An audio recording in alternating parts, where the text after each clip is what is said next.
ডিসেম্বরের দ্বিতীয় সপ্তাহে নির্বাচনের তফসিল ঘোষণা করা হবে বলে জানান প্রধান নির্বাচন কমিশনার এএমএম নাসির উদ্দিন। বলেন, ভোট আয়োজনে সব ধরনের প্রস্তুতি নিচ্ছে কমিশন। রাজধানীর শেরেবাংলা নগর সরকারি বালিকা উচ্চ বিদ্যালয়ে মক ভোটিং পরিদর্শন শেষে এ কথা জানান তিনি।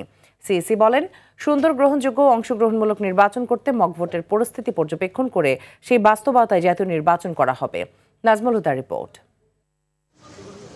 ত্রয়োদশ জাতীয় সংসদ নির্বাচন ও গণভোটের বাস্তব অভিজ্ঞতা নিতে মক ভোটিং আয়োজন করে নির্বাচন কমিশন। রাজধানীর শেরেবাংলা নগর সরকারি বালিকা উচ্চ বিদ্যালয়ে সকাল ৮টা থেকে দুপুর ১২টা পর্যন্ত ভোট গ্রহণ অনুষ্ঠিত হয়।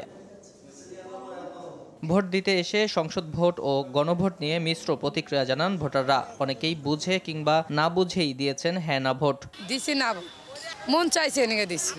দুটা বেলা দুটো ভোট দেওয়া হয়েছে এবং খুব সহজে কোনো পরিবেশটা খুব সুন্দর আছে, পরিচ্ছন্ন পরিবেশ, কোনো ভিড় নাই, ঝামেলা নাই। আইন শৃঙ্খলা বাহিনী থেকে শুরু করে এখন ভোটার পর্যন্ত ওনারা ওনাদের স্ব দায়িত্ব পালন করছেন। গণভোট নিয়ে এখনো প্রচারণা শুরু হয়নি জানিয়ে সিইসি বলেন, সরকার ও ইসি গণভোট নিয়ে ব্যাপক প্রচার করবে। সরকার এবং ইলেকশন কমিশন মিলে ব্যাপক প্রচারণা চালাবে এই গণভোট নিয়ে। গণভোটের যে বিষয়গুলো, এটা আমাদের একটা প্রচারণার বিশাল অংশ জুড়ে থাকবে। তথ্য মন্ত্রণালয়কে দায়িত্ব দেওয়া হয়েছে, এই যে কালচারাল মিনিস্ট্রিকে দায়িত্ব দেওয়া হয়েছে প্রচারণা চালানোর জন্য।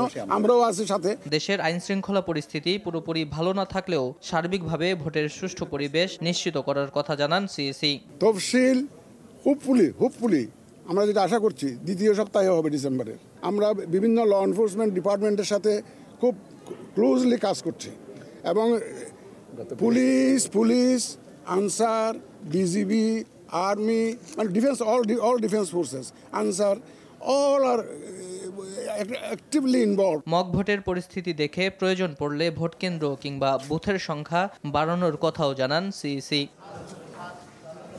নাজমুল হুদা, RTV, ঢাকা।